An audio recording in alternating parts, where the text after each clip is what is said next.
Welcome back, friend. For those who are new, I'm Patrina with Homegrown Florida, and I'm going to talk to you today about bananas and propagating banana pups.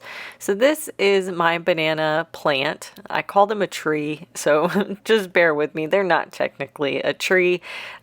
They're technically part of herbs, so they're grown kind of like a ginger or a turmeric. So they have the roots and the rhizomes below the ground, and that's what produces the shoots or the new banana plants.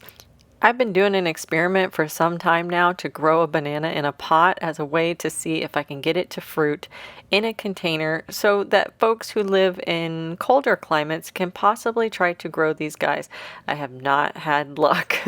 Where I live, it is possible to grow bananas in the ground and they will produce some years, but I often get winters here in Florida that are just a little bit too cold that it kills a banana, and that's what actually happened to this guy. He actually looks like he's okay. Like there's some green leaves up top. You can see some baby banana pups coming up from the bottom there. And I'm just cutting off the dead leaves in hopes that, when it warms up a little bit more in, early spring, that this guy would have come back. Unfortunately, that's not what happened. As you can see here, that little leaf in the top, that was all. And it just stayed in that position for months. And I realized, okay, the mother plant or the mother tree of this banana is dead inside. It is kind of getting kind of squishy. So the cold weather here, even though I kept it in a container and I protected it, still killed it off.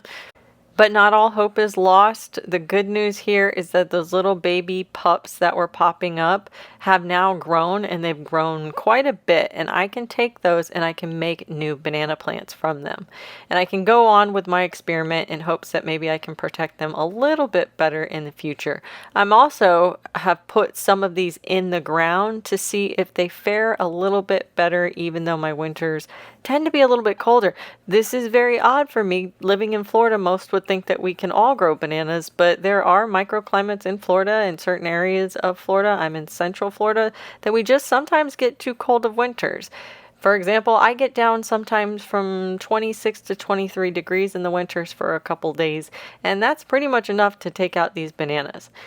But the pups have lived on. The rhizomes underneath the ground will produce more plants. The trick is to get these pups to live long enough to produce, which is usually between 12 and 18 months. Basically, I'm hoping for a winter that's warm enough that won't kill off my bananas in the future.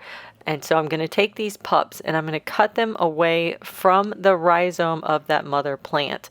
And we're going to separate them into their own separate pots. In the beginning, when I was propagating banana pups early in my gardening journey, I was so careful to gently remove them from the rhizome. And I have since learned that you can be pretty aggressive. But what you're trying to do when you're separating these pups from the rhizome that's underneath the ground or underneath your pot is you want to kind of get a chunk of it to go along with. It doesn't have to be a large chunk. The chunks that I'm taking out here are actually quite big, but I have done a piece of the rhizome attached to the bottom of a banana pup that's only about the size of a ping pong ball, and that has been enough for it to continue to grow. The larger of the rhizome that you can take with it, the easier time that banana pup is going to have reestablishing itself in its new pot and growing. And that basically, essentially, that banana pup becomes the new mother plant, and it will essentially create new pups as it grows. So this one is probably my smallest one, and you can see that's quite a bit of rhizome that I still have attached. And then I have all of these larger ones. Now, once you've got them separated by sawing off the rhizome along with the shoot, you want the shoots to be at least a foot tall, but I kind of like letting them grow out a little bit longer. And then you're going to start by adding something that's going to hold a lot of moisture and a lot of nutrients. And for me, that is my homemade compost. So I have this tub of homemade compost that I've been saving. and it's mostly broken down. It's probably still got a little ways to go, but I am taking that and I'm filling about half of the bottom of the pot with the compost. And I know it sounds kind of funny to put the compost in the bottom of the pot, but I'm trying to get the nutrients closest to that rhizome so that it'll help it really grow. Typically compost is put on top, but I want it to hold a lot of water in the bottom, and I want it to have the nutrients as close to the rhizome as possible, so I put it in the bottom.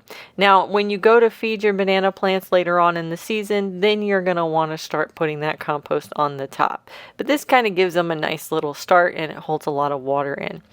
I top the rest of it off with a garden or potting mix. I'm using a garden mix. This is called Pro Mix. I pretty much use this exclusively in my garden for seed starting, for potting mix, for everything in the beds.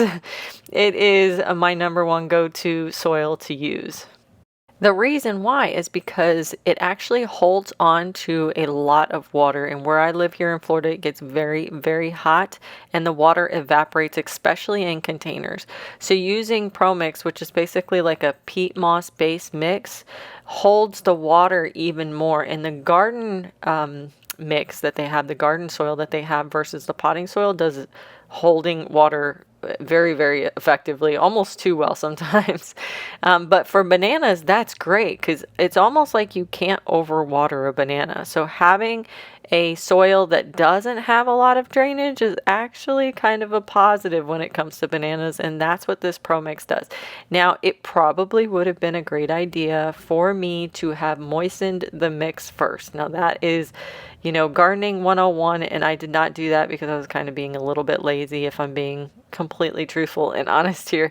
But I didn't really want to add the water right here. So I just took my time in watering this slowly over the period of several hours so that way it could absorb all the water that it needed to. And that worked out fine too. It's just, are you willing to, dedicate that time for the next day of watering these consistently over and over and over to get the mix wet enough? I was willing to do that. But if you just want to kind of set it and forget it, you'll want to moisten your mix first and then put it on the plants. The other thing that I do to help with the evaporation is to add mulch. And so I'm adding a wood chip mulch on the top, probably about 3 inches worth of mulch to each one of these plants, and that's going to keep it from evaporating too quickly. These plants, once I watered them in multiple times for that full day, I haven't had to water them for almost a month. They have held that much moisture, and then in between the rains, watering them, I haven't had to do it but 4 weeks later. Now, I filmed this video a couple of months ago, so these guys have already started to grow. They took very well to the containers, and I even took one of them and put them in the ground and planted them in my shade garden, and all are thriving. So whenever you go to start your pups, make sure that you include a little bit of that rhizome, or as much as you can possibly include with it. And give it a soil that is high in nutrients, as well as something that's going to hold on to the water very effectively, like a peat moss and a compost mix.